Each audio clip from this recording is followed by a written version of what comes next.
Hi, my name is Shell Taney. I'm a nurse here at Harris, and I'm also a sono-guided IV instructor.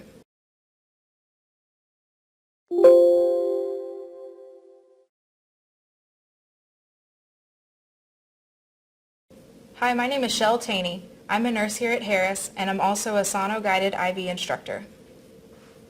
In 2007, Dr. Spears started this program with just 8 nurses. Since then, our program has grown to over 40 nurses, and we're continuing to train new nurses. Dr. Spears says that about 20% of you will be naturals, about 60% of you will require extra training and practice, and the other 20% should just walk away. The objectives that we will go over today are the rationales for ultrasound guidance, review the anatomy, the ultrasound point of view, and describing the techniques. Some difficult access situations include body habitus, hypovolemia, anatomical variants, the very young and the very old, IV drug users, and chronic patients. The benefits are making difficult access obtainable and visualizing deeper veins. Here is a picture of the anatomy. We prefer to stay away from the basilic vein. We would prefer to use that vein for the PICC line nurses, but it can be used as a last resort. It's better to use the cephalic or veins in the forearm. Here is a picture of the nerves in the arm. If you hit a nerve, the patient will feel a shocking feeling going down their arm and into their hand. If this happens, you should notify the physician immediately so they can come assess the patient. Hold the transducer with your non-dominant hand. Hold the left side on your left side. It should match the screen on the ultrasound.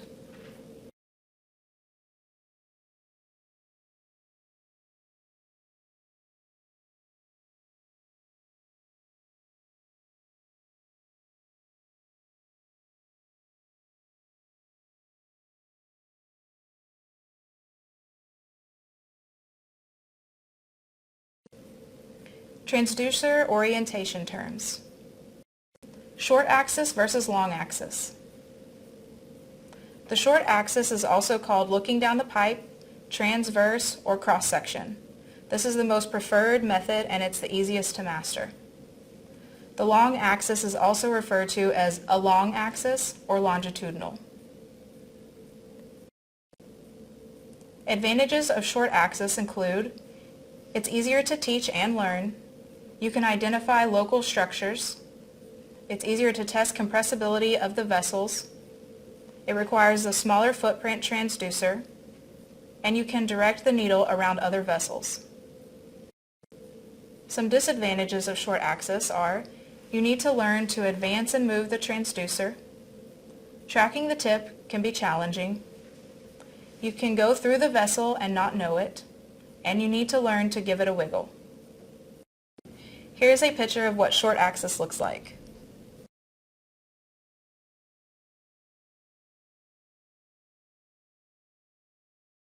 Here's a demonstration of what short axis looks like. Advantages of long axis include visualizing the needle from the skin down to the vessel, tracking the tip precisely, and you can better visualize the nerves. Disadvantages of long axis are it's more difficult to master, you must hold the transducer perfectly still, and the transducer has a larger footprint of the skin. Let's go over a quick overview. First, you will select your site. You will image it with the ultrasound, prep the area and the probe. You will make the poke, thread the catheter, and then blood should flow freely. Pick the site and image it with the ultrasound. Here's a picture of scoping the arm with the gel mold.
The first thing that you need to do is to prep the transducer.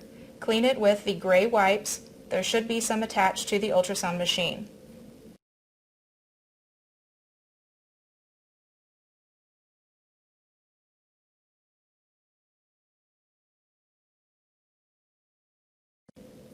The next step is to prep the skin using ChloraPrep or alcohol.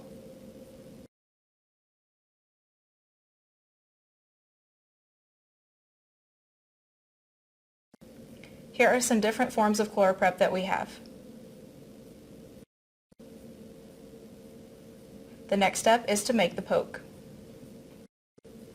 For cannulation techniques, you need direct visualization of the tip of your needle as it progresses towards the vein. This is often the most challenging part of placing a sono-guided IV. The basic steps are to move the transducer along the skin, advance the needle in the vein, and keep track of the needle and the tip.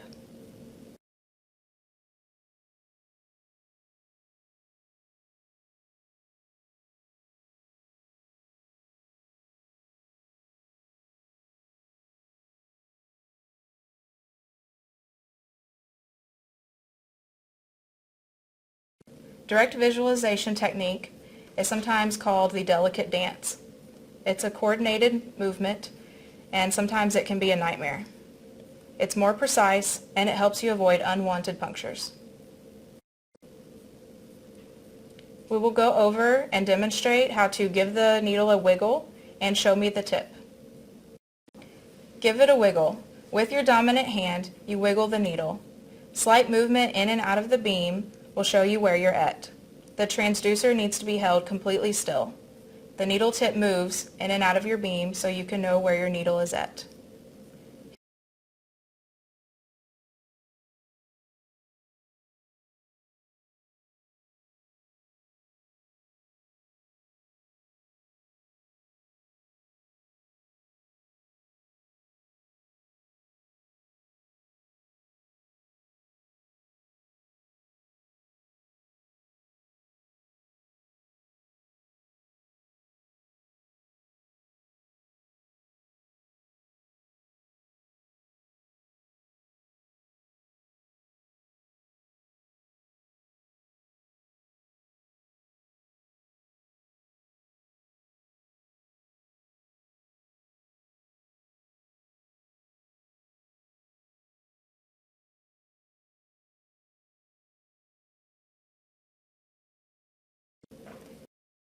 Other steps in the process include positioning your patient, telling a vein from an artery, which needle to utilize, and how you hold the needle.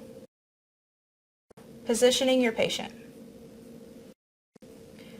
Whenever you position your patient, make sure that you place the patient in a comfortable position, but also make sure that you're comfortable, because sometimes you will be there for a while.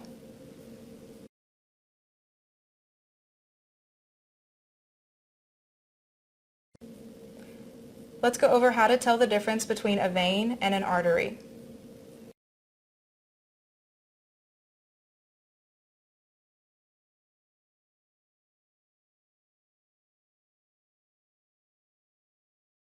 Here is a demonstration of how to differentiate between a vein and an artery. With the transducer, press down slightly and your vein will collapse. You should see the artery pulsating.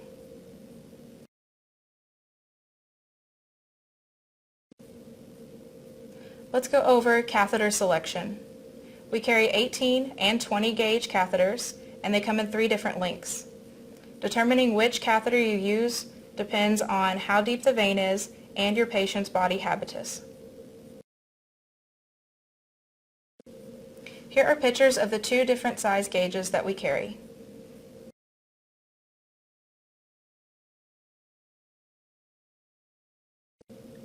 Here are the 2 different ways that nurses hold the needle. The overhand method, where you hold it like a pool cue, or the underhand method, where you hold it like a dart.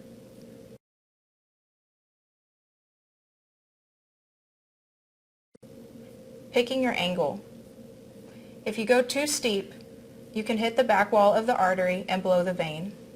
If you go too shallow, you run out of catheter. You need 2/3 of the catheter inside the vessel.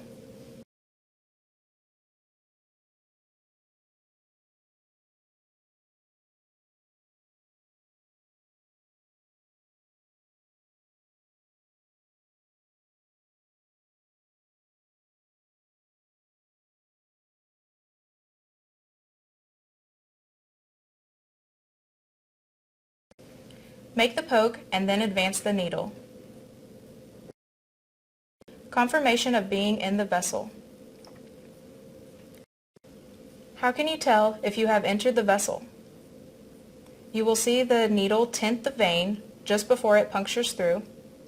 You should be able to see the tip of the needle go inside the vessel on the ultrasound machine. You will see blood in your hub, and you should be able to aspirate blood easily.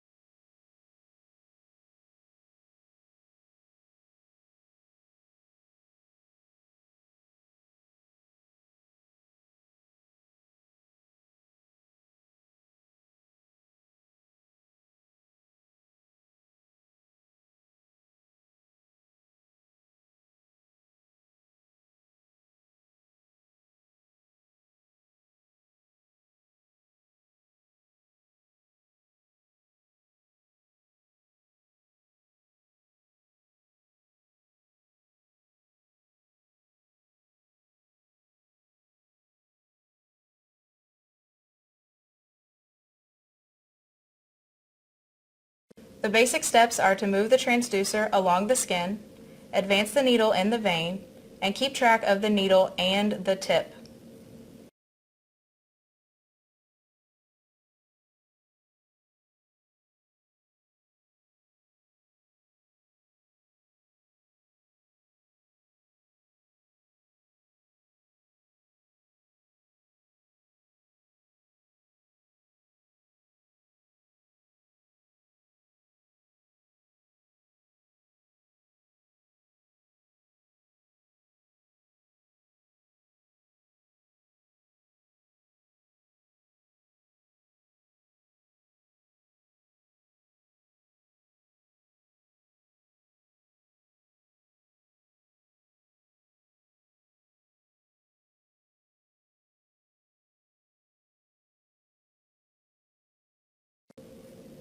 Let's review the steps.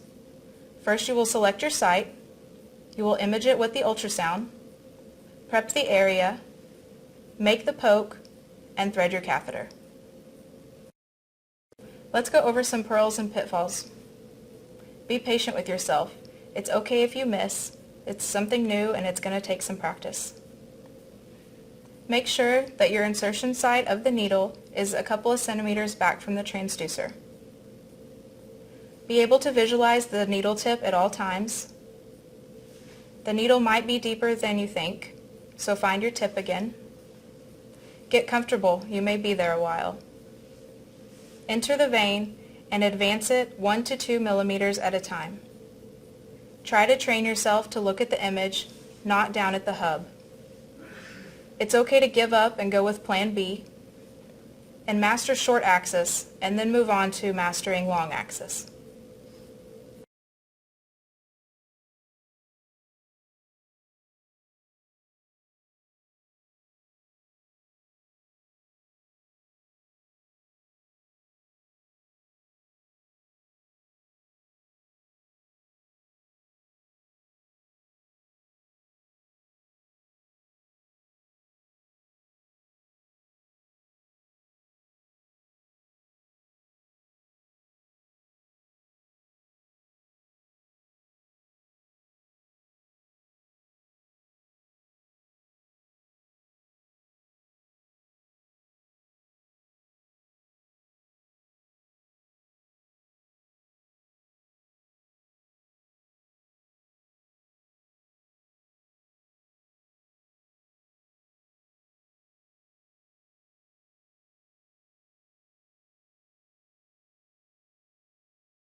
I want to thank you for your time, and we'll see you in our Sono IV class.